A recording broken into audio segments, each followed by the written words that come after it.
this time we're talking about Catcher in the Rye, which I'd say is a classic by J.D Salinger. And Andrea gets to kick off the synopsis because she read it the most recently. I've read it before, and I think Liz has. And Kelly, haven't you? But like it's been a while. Yeah. I read it like 5 years ago. Yeah, so that's not too bad if you remember it. So basically, it's a story about this kid who gets kicked out of college. And the story starts from when he gets kicked out, basically to when he goes home to tell his parents.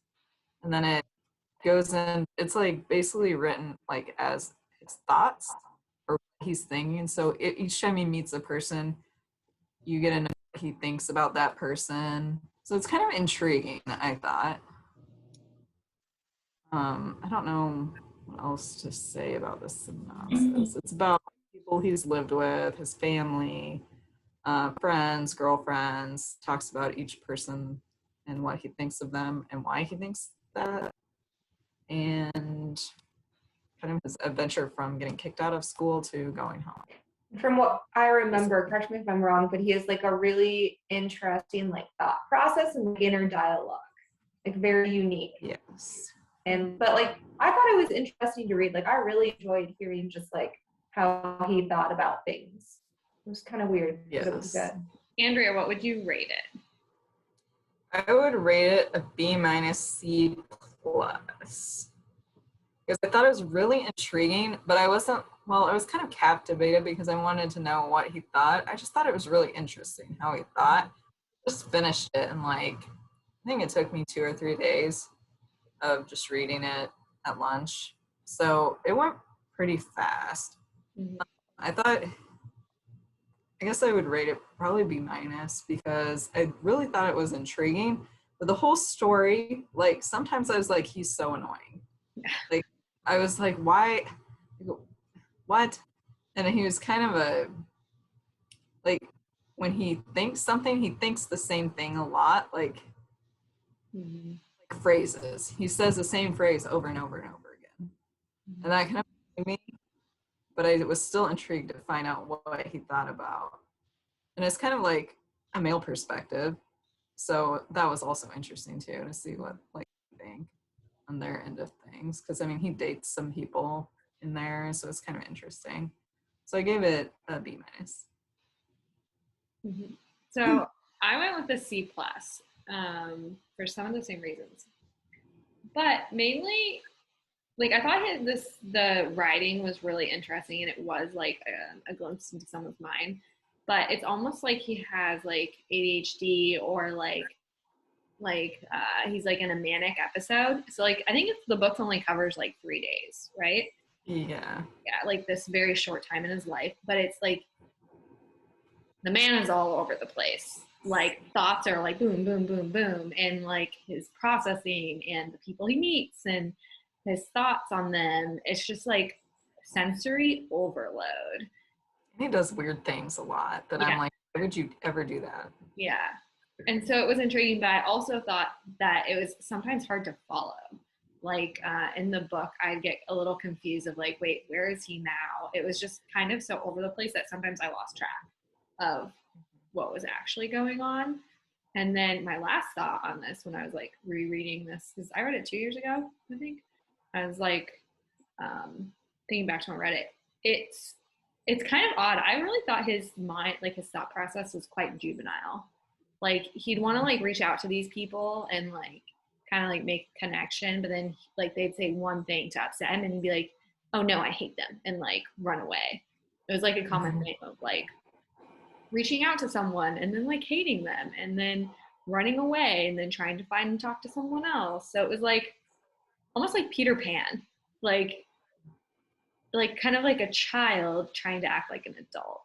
It was funny that his sister points that out to him. She was like, you hate everything when they have yeah. So I would say C+, intriguing, but like I definitely wouldn't, I don't think I would read it again. It was a quick read though, so yeah, I can see why it's like recommended. It's not like your typical book for sure. Right. Yeah. Liz, go. Okay.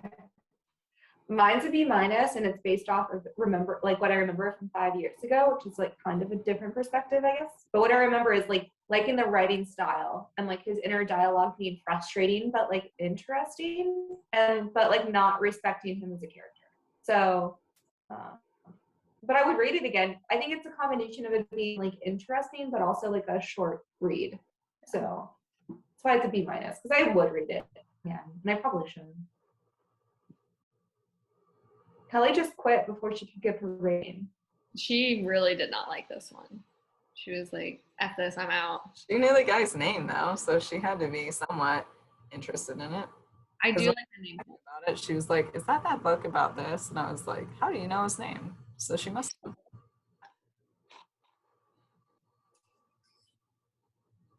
The dogs are going to be famous now.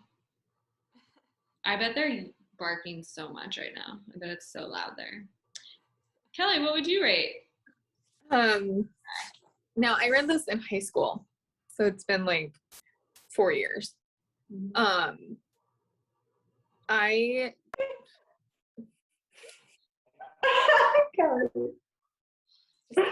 no one believes that. I remember the main thing I remember about this. Well, okay, I'll give it like a B-, C+. It's a great story. Like, it's not boring by any means. You're always like, what the heck is this kid gonna do next? I like you guys said, I remember him being really sporadic and like jumping all over the place. However, given his age, I feel like it's accurate. Like, I feel like with that age group, their mind and everything is just kind of all over the place until they're like, what, 25, 24, something like that. I don't remember why he got kicked out of school. He was failing everything except English. Oh, okay. Yeah, I remember him being odd. The big thing was the writing style was, it was impressive that they were able to write the whole book and stay as sporadic throughout the whole thing. And then, yeah, he did weird stuff, and he was always angry, but I don't know that I would like highly recommend this, like, oh, this is something you must read or anything like that.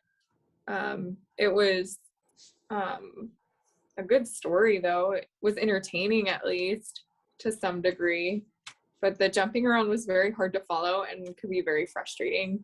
And then he's such a pessimist about everything. But again, like for some people, it's probably extremely accurate or realistic. So I think that's a good way to put it, like how sporadic he is, like sporadic pessimist. He lied to a prostitute and said he had a spinal injury. Is that what happened? Yeah, he like made up injuries or compulsive lies when he was in like awkward situations. I think he told her technically he had just had surgery on his spine, so they couldn't have sex, even though he had just ordered a prostitute. You don't just order them to cuddle, and then he's like, "Oh, I forgot though," because she thought the same thing. She was like, "Wait a minute, why would you get me out of bed in the dead of my sleep and come up here when you just had surgery?" And he's like, "I forgot." And I'm like, "Oh, like get that." And why is he not in a wheelchair or something? Yeah. Come on, Holden. Yeah. And then he instead is like, "You can sit on my lap though." And then I believe that happened. But that would be so hard if you just had spinal surgery. Like, you're not gonna let anyone sit on your lap. Yeah. Now that I think about it, I mean, the short amount of time he did so many things, and like it had to be less than a week at least. Is the time frame of this book 3 days? It's really short. Yeah. Oh, God. Well, when I read it, I don't know that I registered that. I feel like because he gets kicked out on like a Friday and he goes home on a Wednesday or something. Yeah, it's just a few days. Yeah. Interesting. Yeah, he had a lot of thoughts in a few days. I didn't really get the ending either. It's not like anything major really happened. Like, I feel like this is more of just a story of those 3 days or like that time versus like him having like any great realizations. It's more of just like a glimpse into Holden's head and like Yeah. excursion for the weekend, which is, I mean, interesting to read about. But it's, I guess that is kind of different from your typical other books where it's like, you know, the typical progression of like antagonist, protagonist, climax. Mm-hmm. That's a good point. It's like it's a very unique story. Yeah. But it's probably why it's a classic, honestly. Yeah, it's different. Yeah. Yeah. Definitely, like, so he gets kicked out of all these schools. And he talks about how he, like, they're bad schools, that's why. Like, he always has an excuse to hate whatever it is, like a person who's made mad or a school they get kicked out of. I don't know. It was just like, oh my God. Yeah, but I mean, some people are just like that. Mm-hmm. It is never their fault. It's always like something else, like that they can't control possibly, and they couldn't have prevented. Or I did. Or someone's out to get them. Yeah. Mhm. Like the whole world owes them something. I did like his Mhm. name though. I've always liked that name because of this book. Same here. Kelly, I feel like we're so similar. Like Anne and Liz are similar. And Yeah, I can see it. like on the quiz earlier, you and I were getting all the same ones right and wrong. You know, I'm really excited for the next one. So, Woohoo. We'll have to study together. Anyone have anything else to say about Catcher in the Rye? No. I don't think so. I mean, I would recommend it. It's a classic, short read, interesting, intriguing. A little perplexing, but Yeah, It's like different. 200 pages, worth the read. Yeah. Okay.